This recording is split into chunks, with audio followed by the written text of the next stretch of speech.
Content creator পরিচয় দিয়ে যারা ভিডিও ধারণ করেন বা বিভিন্ন মোবাইলে কারো ছবি বা ভিডিও তার অনুমতি ছাড়া ধারণ করেন।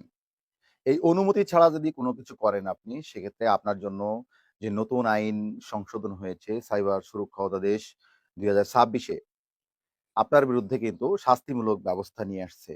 এবং আপনি যখন এই ধরনের অপরাধে জড়াবেন, তখন কিন্তু আপনার বিরুদ্ধে মামলা হবে এবং ৯০ দিনের ভিতরে তদন্ত শেষ হয়ে কিন্তু আপনার বিরুদ্ধে ব্যবস্থা নিতে পারবে।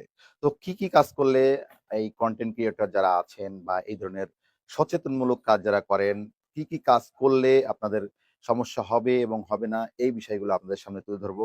তাহলে যে আপনারা যারা কনটেন্ট ক্রিয়েটর তারা কিন্তু আপনাদের কাজ করতে কিন্তু সুবিধা হবে। সেটা হলো, আপনি যদি কারোর অনুমতি ছাড়া ভিডিও ধারণ করেন বা কারোর ছবি তোলেন বা এমন ধরনের কাজ করেন যেগুলো তার জন্য ক্ষতিকর, এই কাজগুলো যদি বা ভিডিওগুলো বা ছবিগুলো যদি আপনি সোশ্যাল মিডিয়াতে বা সামাজিক যোগাযোগ মাধ্যমে যদি আপনি প্রচার করেন, সেক্ষেত্রে কিন্তু আপনার বিরুদ্ধে কিন্তু ব্যবস্থা নিতে পারে এই আইনে। এই সাইবার সুরক্ষা অধ্যাদেশ ২০২৬ কিন্তু কঠোর ব্যবস্থা নিয়ে আসছে। আপনি যদি কাউকে যৌন হয়রানি বা ব্ল্যাকমেইল বা সেক্সটর্শন বা রিভেঞ্জ পর্ন এই ধরনের কারোর অনুমতি ছাড়া এই ভিডিও বা ছবি এগুলো নিয়ে যদি আপনি ছেড়ে দেন বা সামাজিক যোগাযোগ মাধ্যমে বা হুমকি দেন, সেক্ষেত্রে কিন্তু আপনার জন্য ২ বছরের কারাদণ্ড এবং ১০ লক্ষ টাকা জরিমানা নিয়ে আসছে। শুধু তাই নয়, যদি ওই ভুক্তভোগী বা ভিকটিমের বয়স যদি ১৮ বছরের নিচে হয়, সেক্ষেত্রে কিন্তু আপনার শাস্তি আরো বেড়ে আপনার হবে ৫ বছরের কারাদণ্ড, ২০ লক্ষ টাকা জরিমানা। শুধু তাই নয়, আপনি যদি কারোর ভিডিও ধারণ করেন গোপনে তার অনুমতি ছাড়া, সে যেকোনো ভিডিও হোক, সেই ভিডিও দিয়ে আপনি যদি তাকে হুমকি দেন যে, "এই ভিডিওটা আমি নেট দুনিয়াতে ছেড়ে দিব বা সবাইকে দেখিয়ে দিব, তুমি আমাকে টাকা দাও বা আমাকে ৳৫,০০,০০০ দিতে হবে বা ৳২,০০,০০০ দিতে হবে।" যাই হোক, কোনো চাঁদা দাবি করা, এই ধরনের কোনো হুমকি যদি তাকে দেন, সেক্ষেত্রে আপনার কিন্তু ৫ বছরের কারাদণ্ড এবং ৫০ লক্ষ টাকা জরিমানা হবে।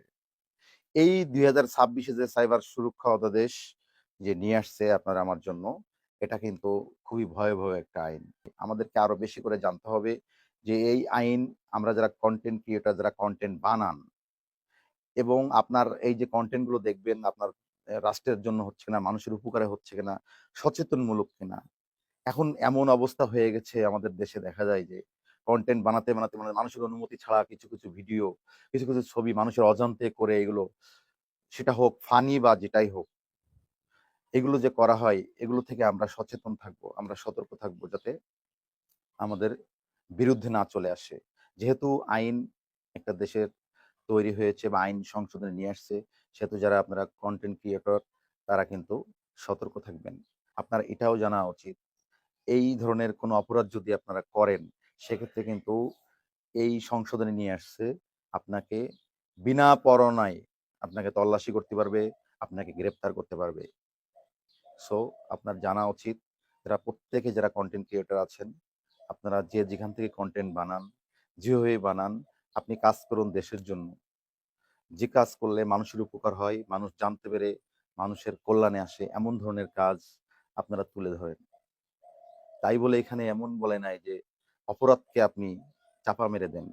না, অপরাধকে মানে গোপন রাখেন, সে কথা বলে নাই। আপনি যেটাই করেন, আপনি নিজেই বোঝেন, নিজেই ভালো জানেন যে এই জিনিসটা ছাড়লে আমার বিরুদ্ধে যাবে না বা এটা ছাড়লে মানুষের উপকারে আসবে, কল্যাণে আসবে।